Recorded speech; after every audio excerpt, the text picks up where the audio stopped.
Jess. Hi, how are you? All good, how are you? Good, thank you. Congratulations on the newborn. Thank you. How is it being a mum on for the third time? Chaotic, but a lot of fun.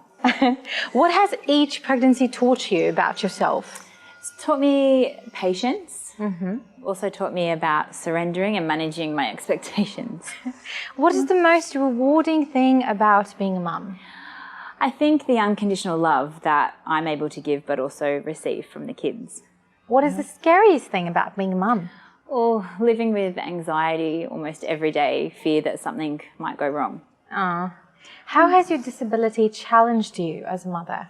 Motherhood has definitely been the most challenging thing for me physically and emotionally. Things like changing nappies and bathing young children, but I've just had to find my own way of doing things. How has it been a blessing in disguise as a mum? I think growing up with a sense of resilience has enabled me to adapt really quickly to motherhood and having to find my own way of doing things that I suppose is a little bit different from the norm.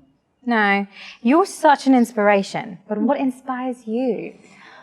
I'm inspired by people who simply set themselves a goal and go about achieving it. So it doesn't have to be somebody famous or a celebrity status, just people who are trying to achieve everything that they can in their day-to-day life with all the, the usual daily struggles. Where do you see yourself in 10 years from now? In 10 years, my goodness, sounds so promising to be at a stage where the kids are a lot older. So hopefully having a lot more freedom and hopefully relaxing somewhere on like a nice beach. Fingers crossed. Yeah. 3 most important things your kids have taught you so far. They have taught me patience, and they have also taught me about unconditional love again, and probably just to have fun. If you could describe your kids in 3 words, what would they be? Fun, energetic, and kind. What is the one thing you want to tell your kids when they get older? I hope that they are able to develop a strong sense of self-respect and self-resilience so that they're able to face all the challenges that come their way. And one thing you wish you could tell your younger self? The same. I think having grown up with a disability and low levels of self-esteem, I wish that I'd been able to have more self-respect and self-confidence to get through some of the harder struggles that I faced growing up. Now, you're a body image and diversity activist. What does it mean to you?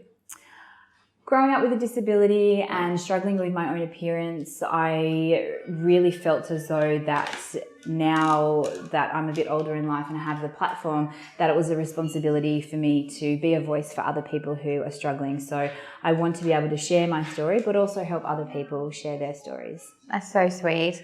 Now, as an author, who would you say influences your writing style? My writing style is very much from my own lived experience and personal journey. So a lot of it just comes organically and naturally. So I'm drawn to other authors who write in a similar way, who are very authentic in their stories. So a lot of autobiographies. I also like a lot of poetry and yeah, just how I'm able to connect with other authors. Okay, Little Miss Jessica Goes to School is a beautiful story. How did you feel when it first came out? It was so exciting. I at first was a little bit hesitant that perhaps people wouldn't be supportive of a book where the main character had a disability, but it's been such a lovely surprise about how well it's been received all around the world. And I think that just goes to show that people are wanting to experience difference and have the opportunity to talk about diversity, and I think this is just a great resource. That's great. All right, pick one. Cake or ice cream? Cake. Beach or pool? Pool. Shoes or heels? Shoes. You have a wonderful, supportive husband. What do you admire most about him?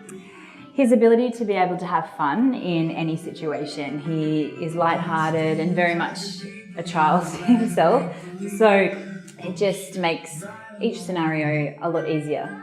Okay, one thing he has taught you in the relationship.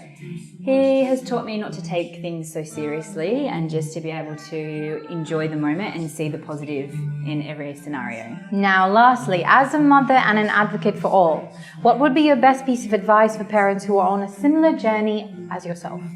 I think the best piece of advice would be to manage your expectations and to try and go with the flow when it comes to day-to-day life. I think there's lots of parenting advice available, but really the best thing you can do is whatever works for you and your family. Life here is a little bit chaotic, so you can see it's a bit of a handful, so I think it's time for you guys to go. So sorry. Thank you for your time, Jess. My pleasure. Bye. Bye.